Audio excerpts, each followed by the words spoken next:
Evel raconte l'histoire de deux camionneurs, Gus et André, qui parcourent le Jura à la recherche de fret hypothétiques dans un camion déglingué. Ils vont être rejoints par un troisième personnage, Pierre, qui est un individu un peu mystérieux, un routard quasi mutique, qui les suit sans que Gus ni André ne s'en aperçoivent. Et leur trajet, qui prend un peu la forme d'un... Si c'était au cinéma, on dirait un road movie. Alors je ne sais pas si on dit un roadbook, mais appelons ça un roadbook ou un road story.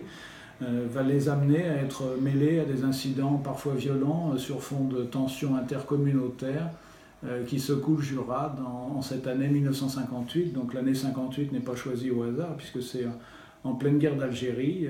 Je crois qu'en 58, à peu près 80 conscrits de la région étaient déjà partis pour faire ce qu'on appelait des opérations de maintien de l'ordre, qui était une guerre qui ne disait pas encore son nom.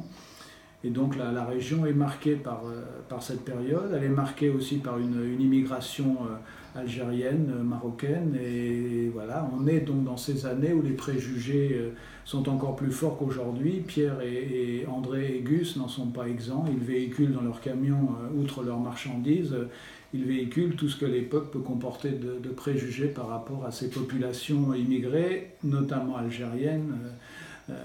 Puisque l'un de ces personnages a, je dirais, un drame familial à clore, à régler, qui est en lien avec la guerre d'Algérie. L'histoire est construite sous forme d'une longue confession que fait Gus à un interlocuteur qui est un journaliste romancier qui vient l'interroger 60 ans plus tard, 60 ans après ces événements, sur un crime resté inexpliqué, qui n'est toujours pas élucidé.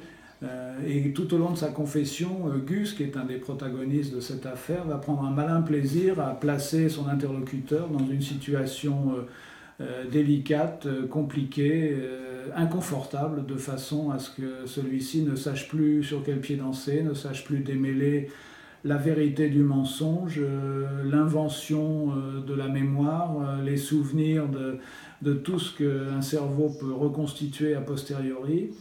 Et cet interlocuteur va finir par se poser la question un peu existentielle: qu'aurais-je fait moi si j'avais été placé dans la même situation que Gus 60 ans plus tôt? Evel tire son titre d'un passage de l'Ecclésiaste. Evel a été traduit souvent par vanité, vanité, tout est vanité, non pas au sens de prétention mais de vacuité. Donc Evel est un mot hébreu, de l'ancien hébreu, qui veut dire fuyant, fumeux, périssable, voilà. Et donc ça colle avec ce récit qui oscille sans arrêt entre la dispersion et la réalité.